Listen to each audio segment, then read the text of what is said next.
საქართველოს გენერალურმა პროკურატურამ განსაკუთრებით დიდი ოდენობით უკანონო შემოსავლების ლეგალიზაციის ფაქტზე საქართველოს ყოფილ პრემიერ-მინისტრს ირაკლი ღარიბაშვილს ბრალდება წარუდგინა.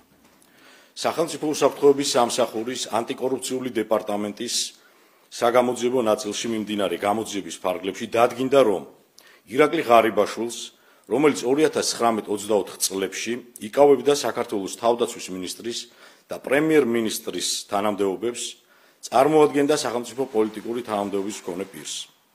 კორუფციის წინააღმდეგ ბრძოლის შესახებ საქართველოს კანონის დანაწესიდან გამომდინარე ეკრძალებოდა ნებისმიერი ტიპის სამეწარმეო საქმიანობაში მონაწილეობა და თანამდებობრივი სარგოს გარდა სხვა ანაზღაურების მიღება.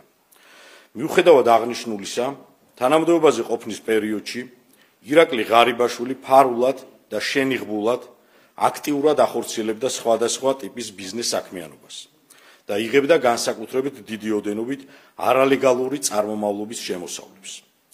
მას როგორც თანამდებობის პირს გააჩნდა როგორც შემოსავლების, ისე გაწეული ხარჯების დეკლარირების ვალდებულება. ზემოაღნიშნული უკანონო შემოსავლების ლეგალიზაციის მიზნით თანამდებობის პირის ქონებრივი მდგომარეობის შესახებ წარდგენილ დეკლარაციებში უთითებდა ყალბ მონაცემებს, რომ თითქოს ოჯახის წევრისგან ყოველწლიურად საჩუქრად იღებდა დიდი ოდენობით თანხებს.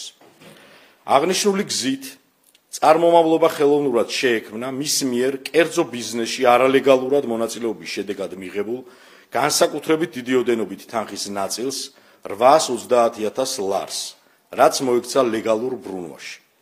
გარდა აღნიშნულისა, დაუსაბუთებელი ქონებისთვის კანონიერი სახის მისაცემად ირაკლი ღარიბაშვილმა 2023-2024 წლებში შეიძინა და მასთან დაკავშირებული პირის სახელზე დაარეგისტრირა 463.630 ლარად ღირებული 2 ავტომანქანა. ასევე ოჯახის წევრის მეშვეობით 210.000 ლარად შეიძინა ერთ-ერთი კომპანიის 100%-იანი წილი, რომელსაც გააჩნდა უძრავი ქონება. პარალელურად მისი ოჯახის წევრის სახელზე რეგისტრირებულ შეპესეში ინვესტირებული იქნა ჯამში 3.670.172 ლარი. ამავდროულად დაუსაბუთებელი თანხის ძირითადი ნაწილი მისი ნამდვილი ბუნებისა და წარმოშობის წყაროს შენიღბის მიზნით დააკონვერტირა უცხოურ ვალუტაში, რის შედეგადაც მიღებული 6.500.000 ამერიკული დოლარი აღმოჩენილი და ამოღებული იქნა 2025 წლის 17 ოქტომბერს ირაკლი ღარიბაშვილის სახლის ჩხრეკის შედეგად. ზემოაღნიშნული ქმედებისთვის ირაკლი ღარიბაშვილს ბრალდება წარედგინა საქართველოს სისხლის სამართლის კოდექსის 194 მუხლის მესამე ნაწილის გექვე პუნქტით, რაც გულისხმობს უკანონო შემოსავლის ლეგალიზაციას, რასაც თან ახლდა განსაკუთრებით დიდი ოდენობით შემოსავლის მიღება. ბრალდებულმა წარდგენილ ბრალდებაში თავის სრულად ცნო დამნაშავედ. პროკურატურამ სასამართლოს მიმართა შუამდგომლობით ბრალდებულისთვის აღკვეთის ღონისძიების სახით გირაოს 1 მილიონი ლარის შეფარდების შესახებ, რომლის უზრუნველყოფა შესაძლებელია როგორც ფულადი თანხით, ასევე უძრავი ქონებით.